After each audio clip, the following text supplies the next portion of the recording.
అందరు నమస్తే. ఎంత దరిద్రపు గొట్టు గవర్నమెంట్ అయినా సరే రైతులకు గుడ్ న్యూస్ చెప్తున్నామని చెప్తారు. మనం చాలాసార్లు గుడ్ న్యూస్ అనే విన్నాం, కానీ ఈ గవర్నమెంట్ వచ్చినాక బ్యాడ్ న్యూస్ వింటున్నాం. రైతులకు ఒక మీటింగ్ పెట్టుకొని మినిస్టర్లందరూ కలిసి ఒక మీటింగ్ పెట్టుకొని ఆ మీటింగ్కి వెళ్ళి బయటకు వచ్చి ఏదో ఒక గొప్ప నిర్ణయం తీసుకున్నట్లు, దీంతో రైతుల జీవితాలంతా బాగుపడబోతున్నట్లు, రైతుల జీవితాల్లో వీళ్ళ వెలుగులు నింపుతున్నట్లు ఒక నిర్ణయం ప్రకటించారు. ఏంటంటే ఇప్పటి నుంచి మేము కేంద్ర ప్రభుత్వం కోటానే కొంటాం. అంటే కేంద్ర ప్రభుత్వం ఎంత కొంటామంటే మేము అంతే కొంటాం. వరి తర్వాత మిగతా పంటలు మన దగ్గర ఎక్కువ వరి పండుతుంది. వరిలో కేంద్ర ప్రభుత్వం 30% ఉంటుంది. మన దగ్గర ఒక 1 కోటి మెట్రిక్ టన్నులు పండితే వాళ్ళు కొనేది 30 లక్షల మెట్రిక్ టన్నులు. వాళ్ళు మిగతా 70 లక్షల మెట్రిక్ టన్నులు ఏం చేయాలి? ఇంకా మిగతా అయితే 25% పొద్దుతిరుగుడో లేకపోతే మక్కలో పత్తో ఇట్లాంటివన్నీ కూడా 25% మాత్రమే కొంటుంది. వీళ్ళు చేతులు ఎత్తేసిండ్రు. మేము వాళ్ళు ఎంత చెప్తే అంతే కొంటాం, కేంద్ర ప్రభుత్వం ఎంత చెప్తే అంతే కొంటాం. మరి ఇది రైతులకు గుడ్ న్యూస్ ఇద్దా, బ్యాడ్ న్యూస్ ఇద్దా? ఈ ప్రభుత్వం ఉండి ఏం చేస్తున్నట్లు? ముందు సబ్స్క్రైబ్ చేయండి, వీడియో షేర్ కూడా చేయండి. నిజాన్ని కూడా ఒక ప్రభుత్వం ఎంత ఫెయిల్యూర్ ప్రభుత్వమైనా సరే, ఎంత అప్పుల గురకపోయిన ప్రభుత్వమైనా సరే, ఎంత చాతగాని ప్రభుత్వమైనా సరే, ఎంత అడ్మినిస్ట్రేషన్ చేతగాని ప్రభుత్వమైనా సరే ఇంత దరిద్రం నిర్ణయాన్ని ప్రకటించదు. ఎందుకంటే మన దగ్గర ఉండేదంతా రైతులే. మనది మొత్తం అగ్రికల్చర్ బేస్డ్ తెలంగాణ స్టేట్. ఇక్కడ మనం అసలు పంటలు పండక, నీళ్లు లేక ఎన్నో తరాలు అసలు బతకనికే మనకు ఒక స్కోప్ లేకుండే. తెలంగాణ వచ్చిన తర్వాత కొంత ప్లాన్ చేసుకుంటూ వస్తే వీళ్ళు 1 కోటి ఎకరాలు పండనికే కాంగ్రెస్ గవర్నమెంట్ చేసింది ఏం లేదు. కానీ రైతులు పండించే పంట కొన్నికి వీళ్ళకి ప్రాబ్లం వచ్చింది. ఇప్పుడు కేంద్ర ప్రభుత్వమే కొంటుంది, ఓకే, కేంద్ర ప్రభుత్వం ఎంత కొనాలో అంత కొంటుంది. వాళ్ళు మొత్తం దేశవ్యాప్తంగా పండిన పంటలు లెక్కేసుకొని అప్పుడు మన రాష్ట్రానికి ఎంత ఇస్తుంది? మన చిన్న రాష్ట్రం తెలంగాణ, ఈ రాష్ట్రానికి ఎంత ఇవ్వాలనో కోట అంతే ఇస్తారు. అంటే వీళ్ళు అది మాత్రమే కొంటారంట, ఇంకా మిగతాది కొనరంట. వీళ్ళు ఎవరు చెప్పిన మాట అంటే ఈయన అగ్రికల్చర్ మినిస్టర్ గారు చెప్పినట్లుగా కేంద్ర ప్రభుత్వం యొక్క విధి విధానాలకు అనుగుణంగానే తెలంగాణ రాష్ట్రంలో కూడా భవిష్యత్తు పంటల కొనుగోళ్లు ఉంటాయి. ఇకపై కేంద్రం ఏ పంట ఉత్పత్తులకు ఎంఎస్పి నిర్ణయించి కొనుగోలు చేస్తుందో ఆ పంటలను అంతే కోటాలో రాష్ట్ర ప్రభుత్వం తరఫున కొనుగోలు చేయాలని నిర్ణయం తీసుకున్నాం. దాన్ని చాలా గొప్పగా 2 మినిస్టర్లు, సీనియర్ మినిస్టర్లు, 40 సంవత్సరాల రాజకీయ జీవితం తుమ్మల నాగేశ్వరరావు, ఈయనది కూడా దాదాపు 20 సంవత్సరాల రాజకీయ జీవితం. అసలు దాన్ని ఎట్లా ప్రకటించారో కూడా అర్థమవుతలేదు, ఎట్లా ఆలోచన చేసినా కూడా అర్థమవుతలేదు. ఇప్పుడు సరే 25 లక్షల 30 లక్షల మెట్రిక్ టన్నులు కొంటారు రైతుల దగ్గర నుంచి. వాళ్ళు మొన్న కూడా చాలా కొంటలేదు, మనం చూసినాం కదా, కొంటారు. మళ్ళీ మిగతా రైతులు ఏం కావాలి? మిగతా రైతులు ఏం చేయాలి? ఆ పంటను ఏం చేయాలి? అంటే అట్లే ఎండబెట్టుకొని వానలు వస్తాయి కొట్టుకపోతాయని ఎదురు చూడాలనా? లేకపోతే ఏ మధ్యవర్తులు వస్తేనో వాళ్ళు ఎంఎస్పి కొనరు. వాళ్ళు మద్దతు ధరకు ఎందుకు కొంటారు? డిమాండ్ గవర్నమెంట్ కొంటుంది అన్నప్పుడు డిమాండ్ ఉంటుంది వాళ్ళకు కూడా. రైతులు పండించే పంటకు డిమాండ్ వస్తుంది. అప్పుడు బయట వాళ్ళు కూడా కొంత అవసరమైతే ఎంఎస్పికి 100 రూపాయలు ఎక్కించుకుంటారు. కానీ ఇంకా గవర్నమెంటే కొనదు అన్నప్పుడు రోడ్ల మీద వస్తున్న రైతు ఏం చేస్తాడు? ఎవరో ఏ రాష్ట్రం అయితేంది, ఏ ఊరు అయితేంది, ఎవరో ఒక సేటు వస్తే ఆ సేటుకు ఎంతైతే అంత. ఇప్పుడు 2400 ఎంఎస్పి ఉంది వడ్లకు, ఆయన వచ్చి 1600కో 1500కో 2000కో కొంటా అంటాడు. ఇంకా తప్పనిసరి సిచ్యువేషన్లో అమ్మాల్సిందే, ఎందుకంటే గవర్నమెంట్ కొనదు. మనం దాన్ని ఎండబెట్టేసి దాన్ని మరవట్టించి దాన్ని బియ్యం చేసి అంత టెక్నాలజీని, అంత ఓపిక, అంత టైము అంత రైతుకు ఉండదు, అంత ఆ బిజినెస్ మైండ్ ఉండదు అదంతా చేద్దాం అనేది. ఇవన్నీ బిజినెస్ మైండ్ ఉన్న వ్యాపారంలో లేకపోతే వాళ్ళు వీళ్ళు చేస్తారు. కానీ ప్రభుత్వం కూడా బిజినెస్ మైండ్ ఆలోచిస్తుంది. నాకు తెలిసి వీళ్ళ ప్రాబ్లం ఏంటంటే, నిజానికి వీళ్ళకు ఉన్న ప్రాబ్లం ఏంది? వీళ్ళు రాష్ట్ర ప్రభుత్వము బోనస్ ఇవ్వాల్సి వస్తుంది. బోనస్ భారం అవుతుంది గవర్నమెంట్కి. మీరు చెప్పిన రూలే కదా అది, బోనస్ ఇస్తామని మీరు చెప్పిందే కదా. సరే ఇప్పుడు మళ్ళీ అది కేవలం 7 రకాల విత్తనాలకు మాత్రమే అని మీరు ప్రకటించారు. ఆ 7 రకాల్లో మన దగ్గర ఎంతమంది పండిస్తారో తెలియదు. దానికి కొన్నిటికి నీళ్ళు ఎక్కువ అవసరం ఉంటుంది, కొన్నిటికి ఎక్కువ కాలం టైం పడుతుంది పంట పండడానికే, కొన్నిటికి రోగాలు ఎక్కువ వస్తాయి. ఇవన్నీ చాలా ప్రాబ్లమ్స్ ఉంటాయి.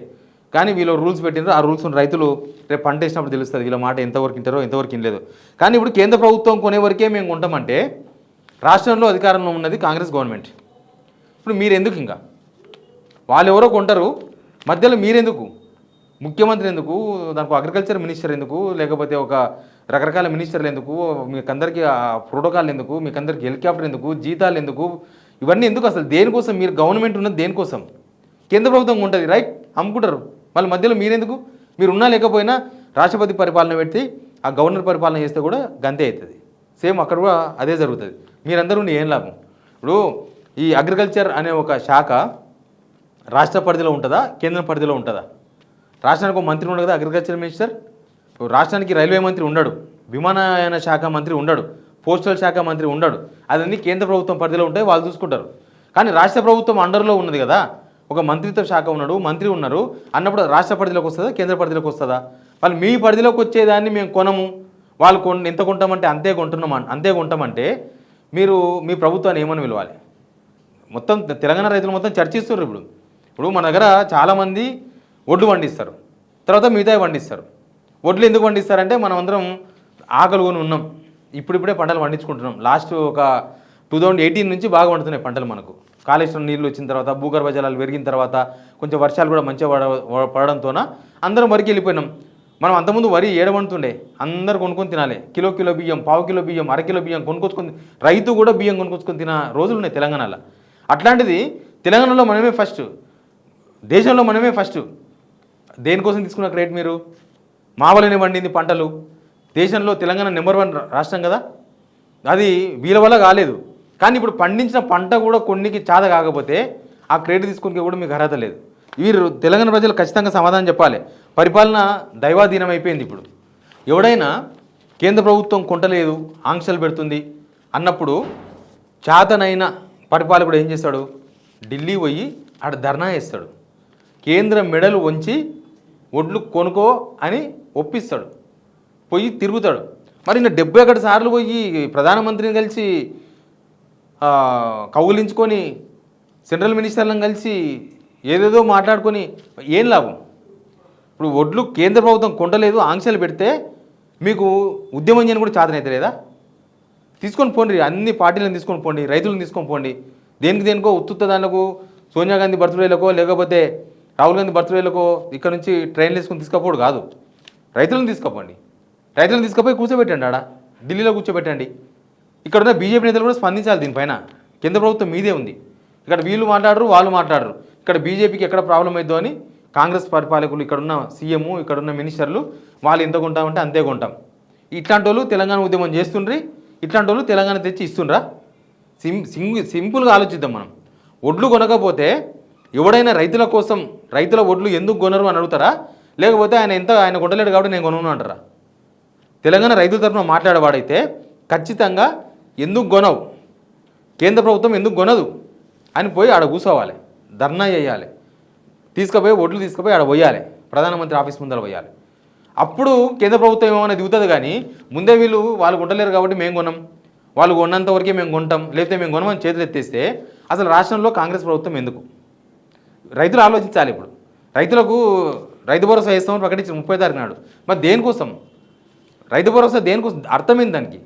రైతు భరోసా రైతులకు ఇస్తే వాళ్ళు మంచిగా పంట పండించాలని, అంతేకాదు మీరు ఇస్తున్నది పండించి ఏం చేసుకోవాలి? నెత్తిన పోసుకోవాలనా? వాళ్ళు పండించిన పంట మీరు కొనరని చెప్తున్నారు. రెండు మీ నోరులే. రైతు భరోసా ఇస్తాం కానీ పంట పండిస్తే మేము కొనం. మరి ఏం చేసుకోవాలి రైతు? దాన్ని ఏం చేసుకోవాలి రైతు? ప్రభుత్వం సమాధానం చెప్పాలి. ఉత్తగా మేమేదో మినిస్టర్లం అయిపోయినాం, మాకు కుయ్యి అని కార్లు వచ్చేసినాయి, నేను సీఎం అయిపోయినా, నాకు కింద 10 మంది అసిస్టెంట్లు వచ్చిండ్రు, నాకు హెలికాప్టర్ ఉంది, నేను తిరుగుతా, ఇవన్నీ జనం సొమ్మే మీరు తిరిగేది, మీరు చేసేది ఇవన్నీ కూడా. కానీ ఇప్పుడు జనం కోసం మీరు పనిచేయకపోతే, జనం కోసం కేంద్రంతో కొట్లాడకపోతే దేనికోసం మీరందరూ? రైతులందరూ కూడా రంజితో ఉన్నారు. ఇప్పుడు రచ్చకడల మీద ఏది చర్చ? అరే పంట పండిస్తే కొనరంట, గవర్నమెంట్ కొనదంట. ఇట్లాంటి సిచ్యువేషన్ తెలంగాణలో ఎప్పుడన్నా వచ్చిందా? 12 సంవత్సరాల్లో ఇప్పుడు వచ్చింది. ఈ గవర్నమెంట్ వచ్చి 2.5 years అయింది. స్టార్ట్ చేసిండ్రు, మ్యూజిక్ స్టార్ట్ చేసిండ్రు, మేము పంట కొనం. మీరు పంట కొనకపోతే రైతులు తేలుస్తారు. వాళ్ళైతే పండిస్తారు, పంట పక్క పండిస్తారు. ఆ పండించిన ధాన్యాన్ని ఏడా పోయాలనో, ఎవరికి అమ్మాలనో వాళ్ళకి అమ్ముతారు, బ్రోకర్లకైతే అమ్మరు. ప్రభుత్వం నిజంగా కూడా ప్రభుత్వం పునరాలోచించాలి దీనిపైన. ఖచ్చితంగా వెనుకకు తీసుకోవాలి ఈ నిర్ణయాన్ని. ఆ మినిస్టర్లు, 2 సీనియర్ మినిస్టర్లను ముందర పెట్టి మాట్లాడించింది రేవంత్ రెడ్డి. మిగతా అంత సొల్లు మాటలు మాట్లాడతారు సభల్లో. ఈ విషయం చెప్పవనండి ఆయన్ని, ఒకసారి ముఖ్యమంత్రిని చెప్పవనండి. కానీ ధాన్యం కొనకపోతే మాత్రం తెలంగాణ పక్కా తిరగబడుతుంది, నో డౌట్. Please subscribe.